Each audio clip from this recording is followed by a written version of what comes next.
Mega Drive was released in Japan on October 29, 1988.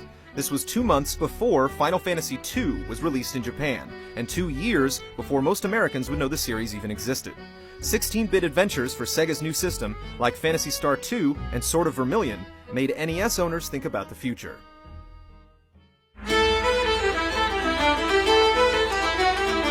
The Super Famicom didn't arrive in Japan until November 11, 1990. It handled thousands of colors, dozens of sprites on screen, and 8 channels of sampled sound in full stereo. Backgrounds came to life thanks to Mode 7, which allowed layers to be scaled and rotated. It also supported 4 MB storage units, so anyone inclined to make a role-playing game with this technology could potentially squeeze 40 to 50 hours of gameplay into one plastic cartridge. The Super versions of the NES and Famicom hit the market running thanks to their epic fanbase and solid relationships with third-party developers, including Square. A fourth fantasy was inevitable.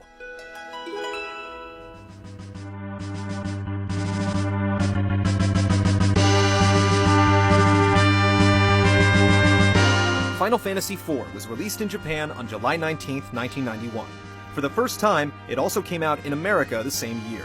It was renamed Final Fantasy II in the States, and with most US gamers absent-mindedly skipping over 2 entries in the franchise, it was considered a phenomenal leap forward. 4 was once again directed by Sakaguchi, designed by Amano, and composed by Uematsu. Final Fantasy IV had a unique protagonist, straying from the series' tendency to place massive burdens on heroes with little to no combat experience. 4's heavily conflicted leading man was Cecil, a Dark Knight of the Kingdom of Baron and commander of the Monarchy's airship fleet called the Red Wings.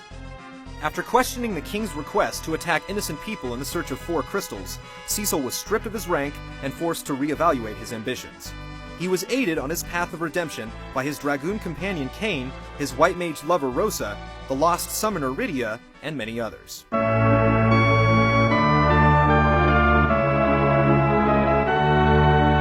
Final Fantasy IV removed the interchangeable job system from the previous game to focus on the characters, similar to the plot-driven party swapping from 2. Jobs were already assigned and oftentimes related to the plot. Spells and summons were now learned by levels, through specific battle criteria or in accordance with the story. You never knew what crew you were going to end up with, but the arrangements were given a boost by allowing an extra character, making the battle line built for 5, for the first and only time. Telepathic hypnosis played a big factor in characters leaving your group. Once Cecil had left his kingdom behind, the warrior Golbez took control of the Red Wings and the will of Kain. The karate master Yang also briefly fell victim to mind manipulation, and both of your friends had to be smacked around before they eventually snapped out of it. These additional characters didn't just follow, they fought, and sometimes died alongside you. Your ranks gained the abilities of Tella, the vengeful mage, Edward, the pensive bard, Palom and Porum, a precocious pair of young mages, Edge, an impulsive prince, and Fusoya, a resident of the moon with many buried secrets to tell. Even the Tinkerer Cid grabbed a club and finally took matters into his own hands. It's also worth noting that Rydia is one of the only characters in the entire franchise that goes through a permanent physical transformation. She left your party unexpectedly and resurfaced in the Land of Summons, where time moved faster. She dropped her ability to perform white magic, but gained several new spells, her full summoning potential, and a matured character sprite. 4's biggest technical influence on the rest of the series was the introduction of the active time battle system created by Hiroyuki Ito. With it, adversaries don't wait patiently for players to input actions. Instead, each enemy and character gets a turn every few seconds, with players forced to act quickly if they want to finish the battle with minimal damage. The system made combat a bit livelier, allowing for more engrossing gameplay. The battle screens added unique terrain layouts underneath their heroes and enemies. The environments, characters, monsters, and bosses all received a significant improvement in detail. Group spells all animated at the same time. Smoke and fog was now transparent. Square clearly proved that Final Fantasy IV could not have been done on the 8-bit Nintendo. You could even adjust the color of the menus.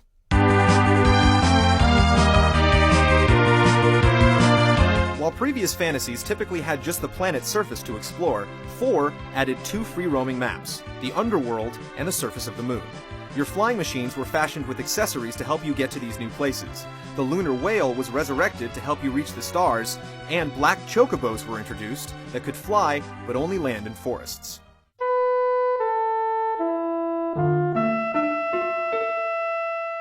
All of Nobuo Uematsu's scores have been exceptional for their era, but Final Fantasy IV was the first noticeable example of the melodic subtleties and enduring themes that his work has gradually become famous for. Theme of Love has been taught to Japanese school children as part of their curriculum.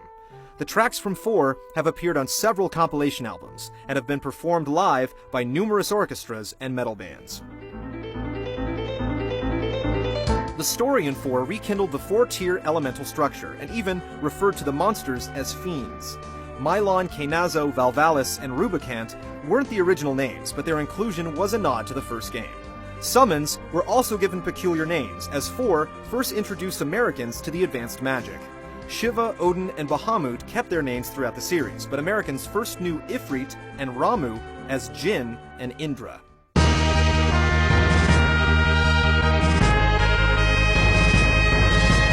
One of the towns in 4 began a Final Fantasy tradition of names reappearing in later games, as Mysidia, originally from Final Fantasy II, returns as a homey mage village. 4 made several direct references to our universe as well. It was the first fantasy to name its world, as Fusoya refers to it as the Blue Planet. He explains that he and the rest of his race, called the Lunarians, originally came from a planet in between Mars and Jupiter.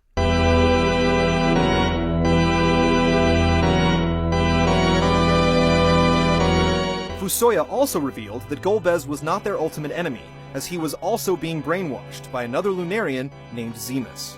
Eventually Zemus revealed his true form, but with the help of some well wishes from home, Cecil and company found the strength to overcome the overgrown evil.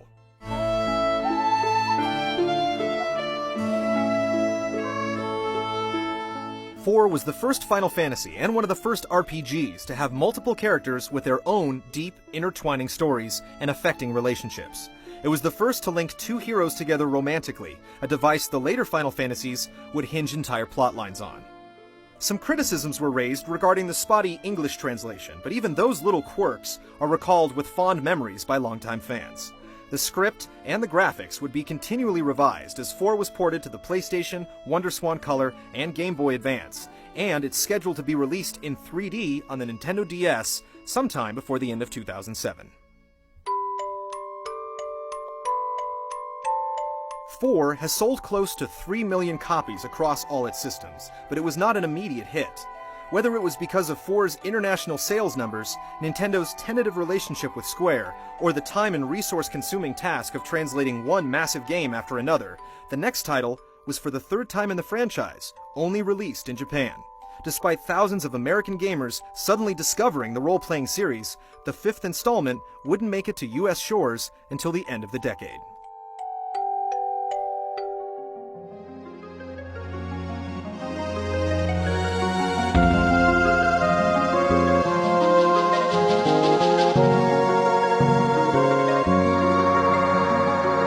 Final Fantasy V was released on December 6, 1992. The now infamous creative team returned for the 5th time, and Tetsuya Nomura was added to the group as a monster designer. Nomura would go on to design the characters for 7, 8, 10, 10-2, and direct Advent Children. 5's opening broke the mold by having the 4 main characters meet each other for the very first time. Born to be a wanderer, the hero Bartz sees a meteor fall while camping out with his chocobo, Boko, and the two run to the site of the crash. There, they met Lena, the Princess of Tycoon, and Galuf, one of the oldest central characters in any Final Fantasy, whose memory was recently knocked out of his mind. Crystals returned as the core theme of the story, but this time they directly affected the world around them, other than just threatening to destroy it. When the wind crystal shattered, the wind stopped blowing, making it nearly impossible to travel by sea, and so on. The quest set you in search of the whereabouts of King Tycoon, the identity of Galuf, and the evil behind it all. 5 returned to the multiple job structure from 3, but with a new refined system, also created by Hiroyuki Ito. Ability points were gained once you received your first handful of jobs, so you leveled your jobs and characters separately. When each new level was reached, you got a new ability, and you could then assign one as a sub-ability to another job. This was the series' first attempt at multi-classing. The brand new classes including Blue Mage, Berserker, Sorcerer, Time Mage, Trainer, Samurai, Dancer, Chemist, and Mime created even more advanced abilities that would reappear in the sequels to come. Blue mages brought their enemy skill-based power to the party. Samurais tossed gil, and mimes could mimic the commands of others as well as assign up to 3 sub-abilities. Thieves could now dash, a time-saving talent that would be added automatically to the ports by pressing the B button. Multi-classing was highly functional, but it was also rewarding because it offered you the chance to change your physical appearance at will for the first time in the franchise. There were a total of 110 different costumes, as each character looked different when they assumed each job.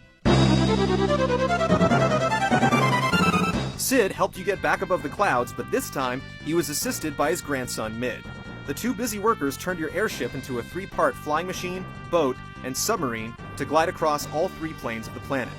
But their planet wasn't the only one they explored. Their primary adversary, X-Death, revealed himself shortly before Galuf began to recall his memories. Galuf remembered he was in fact royalty from another world, and had a granddaughter named Kryl. When X-Death was first released, Galuf was one of the 4 original warriors of Dawn that stood up to oppose him.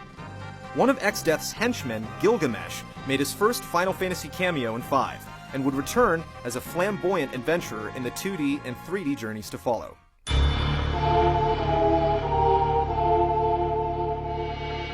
X-Death's aim was to harness a void locked inside the rift between the 2 worlds that was created when they were magically ripped apart.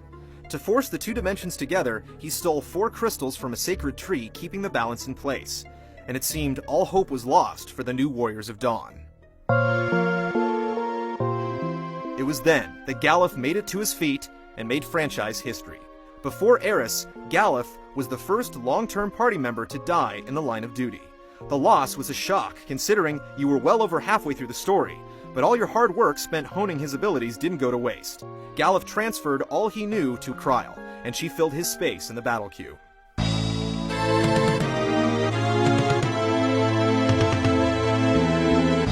A visit to the Turtle Sage Gil revealed the existence of 12 legendary weapons, sacred items destined for the jobs they were created for. With these tools in tow, the newly assembled foursome crossed into the rift and faced X-Death right as he merged with the void itself.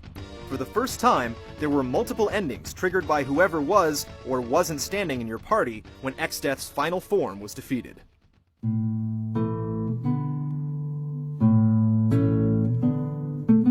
Final Fantasy V was supposed to be Final Fantasy III in America, but the first localization was cancelled. It was then rumored to be released as Final Fantasy Extreme, but plans for that project also fell through. Even a 3rd attempt was launched and crushed to bring 5 to PCs by developer Top Dog Software. These failed attempts aggravated gamers so much, 5 became one of the first titles to receive a fan translation, and until 1998, they were the only ways you could play it. Eventually 5 re-emerged on the PlayStation and Game Boy Advance with updated cinemas and new jobs to try on. It was then that American gamers could finally experience the intricate job system that would leave undeniable traces on the rest of the franchise.